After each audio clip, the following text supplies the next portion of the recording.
नमस्कार दर्शकों, मैं डॉक्टर अंशुल शर्मा आप सभी का स्वागत करता हूं हमारे आज के इस विशेष कार्यक्रम में। दर्शकों, आज हम बात करने वाले हैं एआई यानी आर्टिफिशियल इंटेलिजेंस और डाटा साइंस के बारे में। और इसी विषय पर बात करने के लिए हमारे साथ स्टूडियो में मौजूद हैं डॉक्टर राजेश चौहान जी। डॉक्टर राजेश चौहान हिमाचल प्रदेश विश्वविद्यालय में सिस्टम एडमिनिस्ट्रेटर के पद पर तैनात हैं। डॉक्टर साहब, आपका इस कार्यक्रम में बहुत बहुत स्वागत है। धन्यवाद अंशुल जी।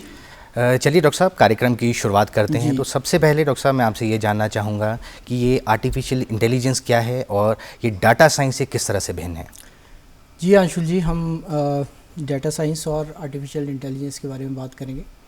तो आर्टिफिशियल इंटेलिजेंस से हम ये समझते हैं कि साधारण शब्दों में अगर मैं बताऊं तो हम जो ह्यूमन इमोशंस हैं, ह्यूमन की जो सोच है, उसका ब्रेन है, सोचने की क्षमता है, उसके सूंघने की क्षमता है, उसको हम टेक्नोलॉजिकल वे में चाहते हैं कि कंप्यूटराइज्ड किया जाए। कंप्यूटर में वो क्षमता लाई जाए कि वो समझ सके, बोलने की क्षमता उसमें हो, रीडिंग करने की क्षमता हो, समझने की क्षमता हो। तो ये तो रहा आर्टिफिशियल इंटेलिजेंस की बात। और इसी के साथ दूसरी बात आपने कही डाटा साइंस की बात। डाटा साइंस को समझने के लिए मैं आपसे थोड़ा सा एक दो वर्ड्स और ऐड करूँगा इसमें। वो डाटा के बारे में हम थोड़ी सी बात कर लें और बिग डाटा के बारे में बात कर लें तो हमें डाटा साइंस को समझने में ज़्यादा आसानी होगी। देखिए अंशुल जी, डाटा हमारे पास, हम सभी जानते हैं कि डाटा क्या है। हमारे साथ बहुत सी इन्फॉर्मेशन हमारे पास डेली बेसिस पे आ रही है। हम लोगों का डाटा इकट्ठा कर रहे हैं, ऑर्गेनाइजेशंस किसी विषय पे डाटा इकट्ठा कर रही है। वो सारा डाटा बहुत सारा डाटा है। अच्छा, ये डाटा जो है ये इसकी कुछ संरचना भी हो सकती है, नहीं भी हो सकती है। तो हम इसको तीन भागों में बांट लेते हैं। हम स्ट्रक्चर डाटा भी कहते हैं, अनस्ट्रक्चर डाटा भी कहते हैं और सेमी स्ट्रक्चर डाटा भी कहते हैं। तो स्ट्रक्चर डाटा तो हम उसको कहते हैं जिसकी कोई संरचना है, जिसको हम समझ सकते हैं। जैसे किसी का नाम है, उसका एड्रेस है, उसका नंबर है कोई, तो वो स्ट्रक्चर डाटा है, उसका एक स्ट्रक्चर है। लेकिन ऐसा भी डाटा है जिसका स्ट्रक्चर नहीं है, जैसे वीडियो फाइल है या ऑडियो फाइल है, इमेजेस हैं, इनका कोई सेट स्ट्रक्चर नहीं रहता है। तो इसको हम कहते हैं अनस्ट्रक्चर्ड डाटा। और तीसरा है सेमी स्ट्रक्चर्ड डाटा। ये तीन तरह का जो डाटा है ये बेसिकली हमारी एनालिसिस का पार्ट ये डाटा रहता है। अब आज के युग की अगर हम बात करें तो ये डाटा बढ़ता जा रहा है, ये बहुत बढ़ रहा है। पहले ये कभी किलोबाइट्स में हुआ करता था, मेगाबाइट्स में हुआ करता था। आज के युग में ये डाटा पीटाबाइट्स तक पहुंच चुका है। अगर हम फेसबुक की बात करें तो वो 3 से 4 पीटाबाइट पर डे डाटा प्रोसेस करती है। तो अगर पीटाबाइट बहुत ज़्यादा डाटा है, ये इतना ज़्यादा डाटा है कि हम अगर 3,500-4 हज़ार इमेजेस पर डे पूरे लाइफ टाइम अगर सेव करते रहें तो ये 1 या 2 पीटाबाइट्स होंगे। तो आप सोच सकते हैं कि गूगल और फेसबुक जो है वो कितना पीटाबाइट ऑफ डाटा पर डे वो 3-4 करते हैं, तो कितना ज़्यादा होगा। डॉक्टर साहब, आपने हमें डाटा के बारे में बताया, उसकी संरचना के बारे में बताया। मैं जानना चाहूँगा कि डाटा साइंस में इस डाटा को किस तरह से एनालाइज किया जाता है, क्या कुछ प्रोसेस रहती है इसको एनालिसिस की?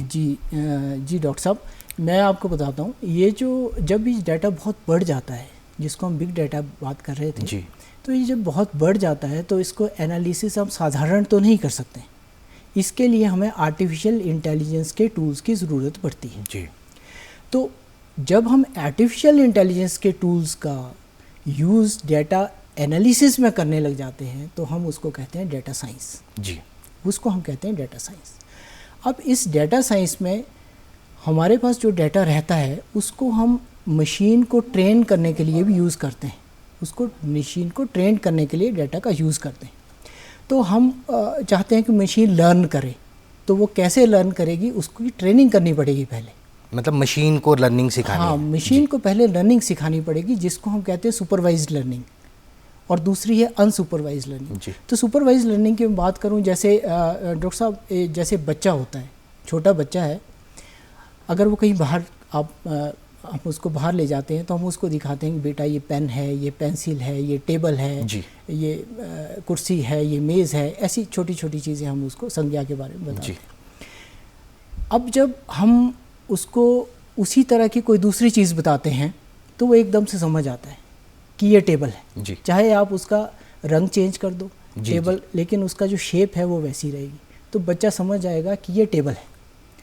तो इसी तरह से हम डेटा को ट्रेन करते हैं, मशीन को ट्रेन करने के लिए डेटा का उपयोग करते हैं, तो उसको हम कहते हैं सुपरवाइज्ड लर्निंग जी। हमने पहले डेटा को लेबल्ड कर दिया, उसके फीचर्स को एक्सट्रैक्ट कर दिया, उसके बाद हमने डेटा को ट्रेन करने के लिए यूज़ किया मशीन को। अब जब नया डाटा उसको देंगे तो वो खुद कैटेगराइज कर लेगी मशीन कि ये डाटा किस कैटेगरी में फॉल कर रहा है जी। तो उसको डॉक्टर साहब हम कहते हैं सुपरवाइज्ड लर्निंग जी।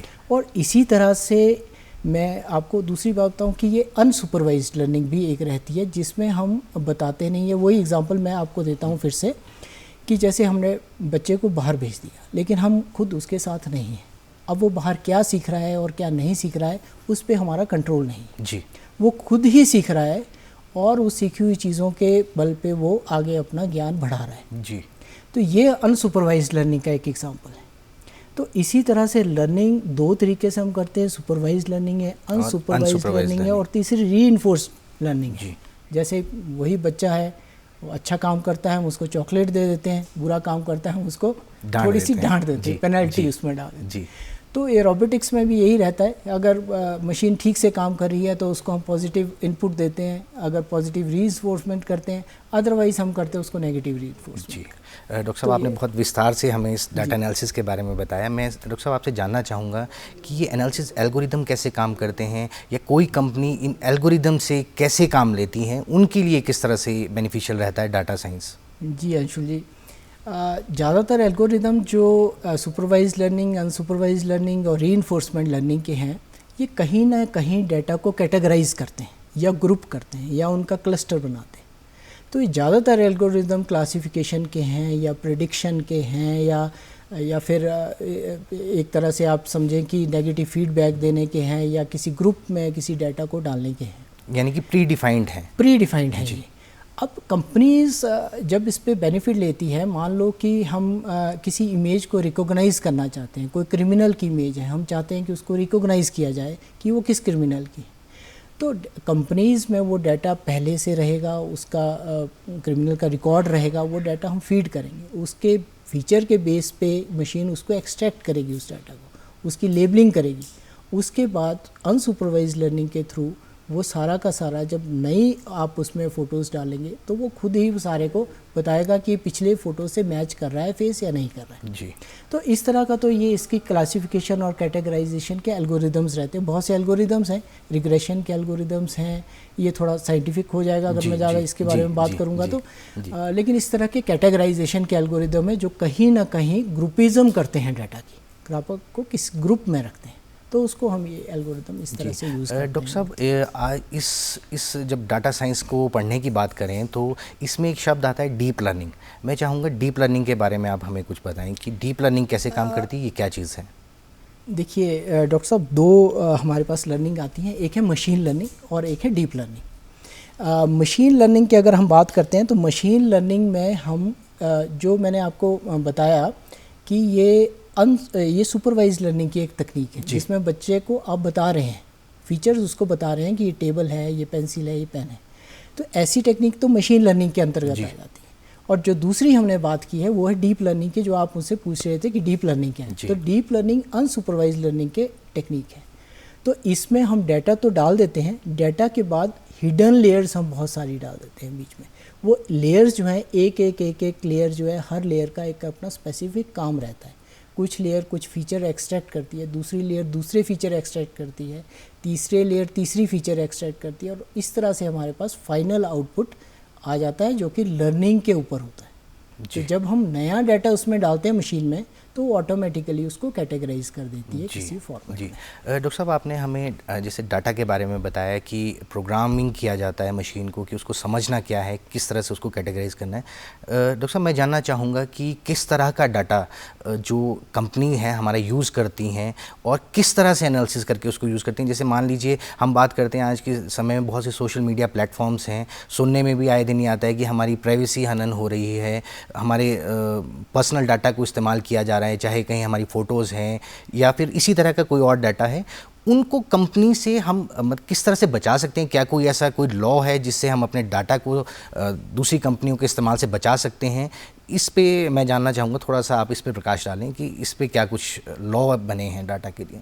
जी अंशुल जी, इस पे लॉ भी बने हैं और देखिए हमें सबसे पहले समझना होगा कि हमारे पास इंफॉर्मेशन जो हैं वो प्राइवेट इन्फॉर्मेशन भी है, कुछ पब्लिक इन्फॉर्मेशन भी है और कुछ PII जिसको हम कहते हैं पर्सनली आइडेंटिफाइबल इन्फॉर्मेशन। जी तो ये 3-4 तरह की इन्फॉर्मेशन है जिस पे हमें भी ध्यान देने की ज़रूरत है, क्योंकि जब हम देखिए अंशुल जी, एक बात मैं आपको बताऊं कि हम सभी लोग वर्चुअल वर्ल्ड में भी उतना ही जी रहे हैं जितना हम फिज़िकल वर्ल्ड में जी रहे हैं। जी हम सभी, आप भी फेसबुक यूज़ करते हैं, हमारे दर्शक भी फेसबुक यूज़ करते हैं, वो यूट्यूब पे भी हैं, तो एक आइडेंटिटी उनकी वहाँ पे भी है, जो वहाँ पे भी लाइव आइडेंटिटी है। वहाँ पे भी वो कुछ खरीद रहे हैं, कुछ बेच रहे हैं, कहीं क्रेडिट कार्ड का यूज़ कर रहे हैं, कहीं पोस्ट को लाइक कर रहे हैं, कहीं डिसलाइक कर रहे हैं, कहीं वीडियोस डाल रहे हैं। तो ये सारी उनकी आइडेंटिटी रिवील भी कर रही है, उनका नेचर रिवील भी हो रहा है। तो कंपनीज़ जब इंडियन गवर्नमेंट जो है, सेंट्रल गवर्नमेंट में इस तरह के रूल्स बनाए हैं, अगर हम डाटा प्रोटेक्शन रूल्स की बात करें तो डाटा प्रोटेक्शन एक्ट 2022 में थोड़ी अमेंडमेंट करने के बाद वो आया है जी। तो इसमें बहुत सारे चेंजेस हुए हैं। लॉकडाउन के बाद इसमें बहुत से चेंजेस हुए हैं और डिजिटल डाटा के बारे में ज़्यादा बात की गई है। इसमें डाटा प्रोटेक्शन बोर्ड बनाने की बात की गई है, डाटा प्रोटेक्शन बोर्ड बनाने की बात की गई है। अब इससे पहले ये ऐसा कोई नहीं था कि डाटा प्रोटेक्शन बोर्ड बनाया जाए जी। अब इस डाटा प्रोटेक्शन बोर्ड के अलावा हमारे पास सिग्निफिकेंट डाटा फिड्यूशरी रहेंगे, डाटा फिड्यूशरीज भी रहेंगे और कंसेंट मैनेजर्स भी रहेंगे। अब जब कंपनीज़ के पास डाटा आ जाता है तो उनकी ये रिस्पॉन्सिबिलिटी बन जाती है एक एथिक्स के अंतर्गत कि वो जो उनके पास डाटा है उसका मिस यूज़ ना करें, उसका गलत यूज़ ना करें। तो इसके लिए डाटा प्रोटेक्शन बोर्ड रहता है। तो वैसे तो कंपनीज़ के ऊपर रिस्पॉन्सिबिलिटी है उनकी, लेकिन प्रोटेक्शन बोर्ड भी ये ध्यान रखता है कि डाटा फिड्यूशरीज़ जो हैं वो कहीं डाटा ब्रीच ना हो जाए, कोई डाटा गलत जगह ना चला जाए, तो इसका ख्याल उसमें रखा गया है। और इसमें अंशुल जी एक बात मैं आपको बताऊं कि हैवी पेनल्टीज़ का इसमें प्रावधान किया गया है। 500 करोड़ तक की पेनल्टी इसमें की जा सकती है। अगर डाटा ब्रीच हुआ है तो 500 करोड़ तक का क्लेम किया जा सकता है। और दूसरी बात इसमें एक बड़ी ही इम्पॉर्टेंट बात है कि अगर आपका ही पर्सनल डाटा आपके बच्चों के लिए एडवर्टाइज़ के लिए यूज़ किया जा रहा है या किसी बच्चे के एडवर्टाइजमेंट के लिए यूज़ किया जा रहा है तो वो 50 करोड़ तक की पेनल्टी उसमें हो जाती है। तो इस तरह का ये काफ़ी भारतीय गवर्नमेंट ने काफ़ी इसमें काम किया है और ये बार बार इसमें चेंजेस भी हो रहे हैं। समय को देखते हुए इसमें चेंजेस भी आते जा रहे हैं डाटा प्रोटेक्शन एक्ट के अंदर। और कंपनीज़ पे भी ये रिस्पॉन्सिबिलिटी रहती है कि वो डाटा को फेयर रखें, अकाउंटेबिलिटी मेंटेन करें, ट्रांसपेरेंसी मेंटेन करें। तो ये बहुत ज़रूरी हो जाता है। डाटा साइंस में अगर मैं आपको एक ख़ास बात ये बताना चाहता हूँ मैं दर्शकों को कि डाटा बायस्ड ना हो। कंपनीज़ के पास जो डाटा रहता है वो कंपनी को चाहिए कि बायस्ड डाटा ना हो, वो किसी के पक्ष में या विपक्ष में ना हो। जी, मैं यही जानना चाह रहा हूँ कि जो कंपनियां हमारा डाटा यूज़ कर रही हैं उनके ऊपर क्या कुछ नैतिक मूल्यों पे वो काम करती हैं, उनके ऊपर क्या लाइबिलिटीज़ रहती हैं, किस तरह से हमारा डाटा यूज़ होता है। जी जी, बस मैं यही आपको कहना चाह रहा था कि वो फेयरनेस, डाटा फेयरनेस की एक बात बड़ी ज़रूरी रहती है कि जैसे डाटा अगर किसी की बायस्ड हो गया तो वो डाटा मशीन लर्निंग के काम का नहीं रहता है, फिर मशीन भी बायस्ड हो जाएगी, वो गलत रिज़ल्ट देगी, वो जैसा उसको रिज़ल्ट देना चाहिए वो वैसा रिज़ल्ट नहीं दे पाएगी। तो डाटा जो कंपनीज़ डाटा मेंटेन करती हैं उनको ये चाहिए कि वो बायसेस से दूर रहें, वो इस तरह का डाटा रखें। देखिए डाटा साइंस के कुछ साधारण से एक स्टेप्स रहते हैं, उसमें हम देखते हैं कि पहले गोल क्या है, पहले हमने करना क्या है डाटा जी। उसके बाद उसमें एक ख़ास रहता है कि जो हमने काम करना है उसके लिए हम डाटा कलेक्ट करना शुरू करते हैं, डाटा एक्सेस करना शुरू करते हैं। तो डाटा वेरियस रिसोर्सेज से वो एक्सेस होता है। तो उस वक्त हमें ये देखना पड़ता है वो ऑथेंटिक रिसोर्सेज हैं या नहीं है। अगर वो रिसोर्सेज ऑथेंटिक नहीं हैं या बायस्ड रिसोर्सेज हैं तो हमारा ये दायित्व बनता है कि हम उन रिसोर्सेज से डाटा को हटा दें या उस डाटा को उपयोग में ना लाएं।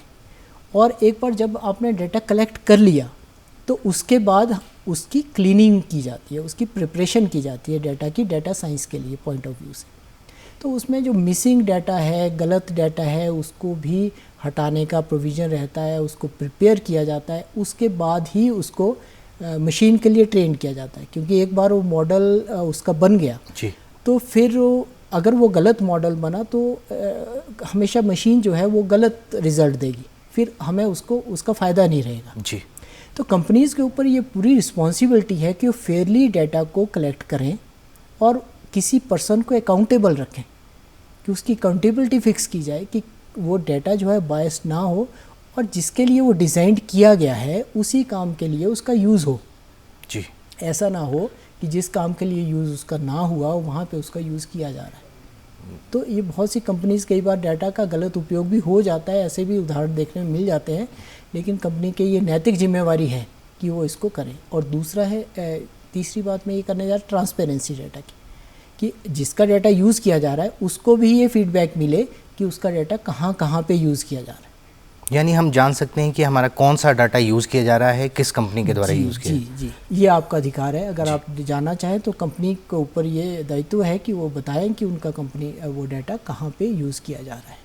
तो यानी हम अपने अगर मैं इसी पे ही क्वेश्चन करूं आपको कि अगर मैं चाहूं कि मेरा डाटा कहाँ कहाँ यूज़ किया जा रहा है, तो क्या हम ये जान सकते हैं, इसका क्या प्रोसीजर है, किससे हम ये इन्फॉर्मेशन ले सकते हैं? डॉक्टर साहब, इसमें एक चीज़ तो मैं आपको ये भी बताना चाहूँगा कि जब हम किसी डाटा का यूज़ करते हैं तो हम अपनी कंसेंट दे देते हैं जी। अगर आप मोबाइल में भी अभी देखें, कभी आप एप्लीकेशन डाउनलोड करेंगे, एप्लीकेशन को चलाएंगे तो हम उसमें अलाउ करते रहते हैं। जी है ना जी। तो वो फर्स्ट टाइम आपने कंसेंट दी, लेकिन कंपनी उसको सेकंड टाइम के लिए डीम्ड कंसेंट मान के चलती है। वो डीम्ड कंसेंट मान के चलती है कि आपकी सहमति है इस डाटा में।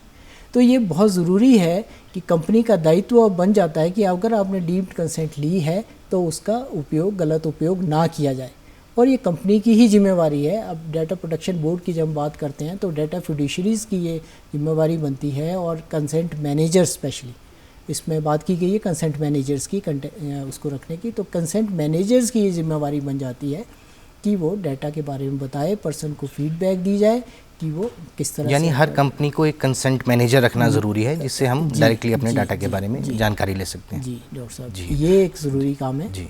और इसके कुछ अच्छे फ़ायदे भी हैं, कुछ नुकसान भी हैं, क्योंकि छोटी कंपनियां जो हैं इसको अफोर्ड नहीं कर सकती जी। तो वो भी एक नए युग की एक। जी डॉक्टर साहब, आपने जानकारी दी। अब मैं जानना चाहूँगा, जैसा कि आपने कहा कि वर्ष 2022 के बाद ये प्रोटेक्शन एक्ट आया, डाटा प्रोटेक्शन एक्ट आया, यानी कि क्या हम मान सकते हैं कि लॉकडाउन या हम कहें कि कोविड काल के बाद ही डाटा साइंस का इस्तेमाल बहुत ज़्यादा होने लगा है, या क्या कुछ बदलाव इन कुछ वर्षों में डाटा साइंस में आए हैं? जी डॉक्टर साहब, लॉकडाउन के बाद डाटा को देखने का तरीका बदल गया है। जी। डाटा साइंस का तरीका बदल गया है, डाटा लोगों का भी नज़रिया काफ़ी बदल गया है डाटा साइंस को लेके। पहले अगर हम ट्रेडिशनल बात करें तो हम स्टैटिस्टिक्स का यूज़ करते थे डाटा के लिए। कम डाटा होता था तो स्टैटिस्टिक्स का यूज़ होता था, बहुत ज़्यादा डाटा नहीं था। अब इसके बिग डाटा की हमने बात की थी, तो बिग डाटा जो है वो बहुत ज़्यादा डाटा है, तो हम नेचुरली उस पर स्टैटिस्टिक्स के वो मेथड यूज़ नहीं कर सकते हैं। तो स्टैटिस्टिक्स के साथ हम जब आर्टिफिशियल इंटेलिजेंस का यूज़ करेंगे तो हमें ज़्यादा अच्छे रिजल्ट्स मिलते हैं। तो ये बहुत ज़रूरी है आजकल के युग में कि जैसे डाटा बढ़ रहा है, और लॉकडाउन की जैसे आपने बात की कि लॉकडाउन के बाद देखने का नज़रिया भी लोगों का बदला है, और कंपनीज़ का भी काम करने का तरीका बदल गया है। अब वो डाटा को अलग तरीके से देखते हैं। देखिए, डाटा के साथ दो चीज़ें जुड़ी रहती हैं, एक होता है प्लेस, एक है टाइम। जी। अगर आपको सही टाइम पे सही डाटा मिले तभी उसका यूज़ है, अगर सही टाइम पे सही डाटा नहीं मिल रहा है तो उसका यूज़ नहीं रहता। जी। और दूसरी बात यह है कि आपको जिस जगह डाटा चाहिए और जिस फॉर्मेट में डाटा चाहिए उस फॉर्मेट में वो मिलना चाहिए। अगर वो उस फॉर्मेट में नहीं मिल रहा है तभी उसका कोई यूज़ नहीं। जी। अब तीसरी बात मैं डाटा साइंस के कंटेक्स्ट में ये कहना चाहता था कि अब डाटा साइंस ने इसमें एक तीसरी वैल्यू डाल दी, वो है मॉनेटरी वैल्यू। अब डाटा का मूल्य मनी से भी जुड़ गया, पैसे से भी जुड़ गया। अब कंपनी इसको एसेट के रूप में देखती है। जी। जिसके पास डाटा है उसके पास मॉनेटरी पावर भी है, उसके पास मैनिपुलेशन की पावर भी है। वो लोगों को आप देखेंगे कि फेसबुक में या अमेज़ॉन के स्पेशली आप देखेंगे जी। तो अगर हम उसको स्क्रॉल करें होम स्क्रीन को, बहुत लंबी स्क्रीन है, बहुत कम लोग उसको स्क्रॉल करते हैं। वो 6-7 बार आपको ऐसे स्क्रॉल करना पड़ेगा तभी आप नीचे तक पहुंचते हैं। जी। तो उसमें आपको एक जगह ऐसा भी मिलेगा कि आपने जो ऑर्डर किया है और आपके पड़ोस में उसी पिन कोड पे कितने लोगों ने और ऑर्डर की हैं चीज़ें। तो आपको वो डाटा भी वहाँ मिल जाता है।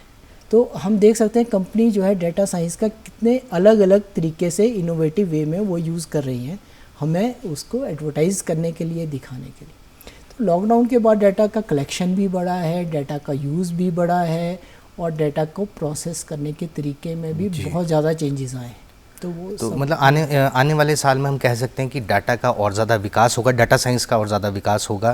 डॉक्टर साहब, मैं जानना चाहूँगा कि इस समय हमारे प्रदेश में या फिर हम देश की बात करें, डाटा साइंस को लेकर क्या कुछ इंफ्रास्ट्रक्चर डेवलपमेंट हमारे देश और प्रदेश में हो रही है? जी अंशुल जी, प्रदेश में भी हो रही है और देश में भी हो रही है। देश में भी डाटा साइंस का बहुत योगदान है, रिसर्च भी इस पे चल रही है, और स्टेट के जो लोग हैं वो भी इस पे काम कर रहे हैं। नेशनल इंफॉर्मेटिक्स सेंटर में भी इस पे काम होता है, आईटी डिपार्टमेंट्स में भी इसमें काम होता है, इंफॉर्मेशन टेक्नोलॉजी डिपार्टमेंट्स में भी काम होता है। और देखिए, सरकार जो पॉलिसीज़ बना रही हैं डाटा प्रोटेक्शन को लेके, वो भी बहुत ही लाइव बन रही हैं। इससे पहले 2017 में भी ये डाटा प्रोटेक्शन एक्ट आया था, उसमें चेंजेस आए थे, फिर 19 में फिर चेंजेस आए, 22 में स्पेसिफिक चेंजेस आए डिजिटल डाटा को लेके। क्योंकि हमें कुछ ऐसी चीज़ सुनने में आया, आपने न्यूज़ में भी देखा होगा कि कुछ कंट्रीज़ जो हैं वो डाटा ब्रीच कर रही हैं, डाटा ले रही हैं, और सेंट्रल गवर्नमेंट ने भी ये कहा कि दूसरे देशों के साथ जो डाटा को साझा करने का व्यापार है, उसमें भी कहीं ना कहीं लिमिट करना चाहिए, हमें किन कंट्रीज़ के साथ करना है, किन के साथ नहीं करना है। तो डाटा साइंस में एक ओवरऑल स्ट्रक्चर तो गवर्नमेंट बना ही रही है। और प्रदेश में भी आप देखेंगे तो गवर्नमेंट्स जो है इस पे काम कर रही हैं, विभाग भी इस पे काम कर रहे हैं। अगर आप हिमाचल यूनिवर्सिटी देखें तो उसमें भी डाटा साइंस के विभाग अलग अलग हैं, प्रोफेसर्स हैं, और वो डाटा साइंस पे काम भी कर रहे हैं। जी डॉक्टर साहब, आप खुद एक डाटा साइंटिस्ट हैं, आप खुद डाटा को एनालाइज करते हैं। मैं जानना चाहूँगा कि इस समय हमारे प्रदेश में, मतलब अगर बात की जाए सिर्फ हमारे प्रदेश की, क्या कुछ कमियां हैं डाटा साइंस को लेकर? क्या कुछ ऐसी कमियां हैं जो आप चाहेंगे कि फ्यूचर में ये सब ठीक होनी ज़रूरी है, या आपके हिसाब से क्या कमियां इस वक्त आपको दिखती हैं डाटा साइंस एनालिसिस में हमारे प्रदेश के अंदर? देखिए अंशुल जी, डाटा साइंस को लेकर अगर हम बात करें तो प्रदेश की अगर हम बात करें तो अभी इस पर बिल्कुल छोटे लेवल पे काम होना शुरू हुआ, क्योंकि नई फील्ड है ये। इससे पहले डाटाबेसिस पे तो बहुत काम होता था, एनआईसी में डाटाबेसिस पे बहुत काम होता था, इंफॉर्मेशन टेक्नोलॉजी डिपार्टमेंट में बहुत काम होता था। तो एक ख़ास बात डाटा साइंस की ये है कि इसमें बहुत सा इंफ्रास्ट्रक्चर इन्वॉल्व रहता है। इसमें हार्डवेयर भी हमें बहुत महंगा और अच्छा चाहिए, हमें सर्वर्स भी बहुत अच्छे चाहिए, और इंफ्रास्ट्रक्चर जो है बहुत ही अच्छा चाहिए। और दूसरा है प्रोसेसिंग यूनिट्स जो हैं, वो जो प्रोसेसिंग यूनिट्स हैं वो अभी तक जब हम ट्रेडिशनल डाटा साइंस की बात करते थे, ट्रेडिशनल एनालिसिस की बात करते थे, स्टैटिस्टिक्स की बात करते थे, तो स्टैटिस्टिक्स में डेटाबेस इंजन्स ज़्यादा वर्क करते थे और स्टैटिस्टिक्स का उस पर काम होता था। लेकिन डाटा साइंस में जब हम कंप्यूटर का उपयोग करते हैं तो जो CPU या GPU है, ग्राफिक प्रोसेसिंग यूनिट्स हैं, सेंट्रल प्रोसेसिंग यूनिट्स हैं, वो छोटी पड़ जाती हैं, तो हमें टेंसर प्रोसेसिंग यूनिट्स की ज़रूरत पड़ती है। तो प्रदेश में अभी मैं ये कहूँगा कि कंप्यूटर उतने पावरफुल ख़रीदने की ज़रूरत है ताकि वो प्रोसेसिंग यूनिट्स बनाई जा सकें और डाटा कलेक्शन सेंटर्स जो है उस तरह से बनाए जा सकें। हालांकि बहुत सा डाटा जो है वो सरकार रखती है। अब आप देख रहे होंगे आधार में भी हमारे पास बहुत सारा डाटा। इसी तरह प्रदेश में जो हमारा हिमाचल प्रदेश ट्रांसपोर्ट विभाग है उसमें भी बहुत सारा डाटा, परिवहन निगम का भी बहुत सारा डाटा रहता है। तो ये डाटा तो है, लेकिन इसको प्रोसेस करने के लिए जो इंफ्रास्ट्रक्चर चाहिए वो थोड़ा सा महंगा है। तो उस हिसाब से अगर देखा जाए तो थोड़ा सा हमें आगे बढ़ने की ज़रूरत है कि सरकार को ये दायित्व लेना पड़ेगा कि कुछ अच्छे प्रोसेसिंग यूनिट्स वो डाटा साइंस के पॉइंट ऑफ व्यू से विभागों में लगाएं। जी सर, जाते जाते मैं चाहूँगा आपसे कि आप हमारे दर्शकों को ये बताएं कि इस समय डाटा साइंस का हमारे प्रदेश में या देश में क्या कुछ भविष्य आप देख पा रहे हैं? जी अंशुल जी, डाटा साइंस का भविष्य बहुत उज्जवल है। डाटा साइंस में इस वक्त अगर देखा जाए, जॉब मार्केट देखा जाए तो नई जनरेशन जो है उसके लिए बहुत ही ज़्यादा अपॉर्चुनिटीज़ हैं, बहुत ज़्यादा नई जॉब्स आने वाली हैं, नई तरह के असिस्टेंट आने वाले हैं, आर्टिफिशियल असिस्टेंट आने वाले हैं, आर्टिफिशियल चैट बॉट्स आने वाले हैं। तो उनको कंट्रोल करने के लिए भी कोई लोग चाहिए, और जो जैसे आप बात कर रहे थे नई जनरेशन के लिए भी, तो ऐसे स्किल सेट भी बनाने की ज़रूरत है। इंजीनियरिंग के पॉइंट ऑफ व्यू से भी हम देखेंगे तो ऐसी लैंग्वेजेस हैं जो कि डेटा साइंस स्पेसिफिक लैंग्वेजेस हैं जी जी, तो उनको हमें थोड़ा सा प्रमोट करने की ज़रूरत है। वैसे स्किल्स जो हैं वो विद्यार्थियों तक पहुंचने चाहिए टाइमली, और उसके हिसाब से ये चीज़ें जो है बढ़ती जी। डॉक्टर साहब, आप हमारे इस कार्यक्रम में आए, आपने बहुत सी जानकारी डाटा साइंस से रिलेटेड हमें दी, उसका आपका बहुत बहुत धन्यवाद। दर्शकों, फिलहाल के लिए इस कार्यक्रम में बस इतना ही। अगली बार एक नए टॉपिक के साथ फिर मिलेंगे, तब तक के लिए नमस्कार।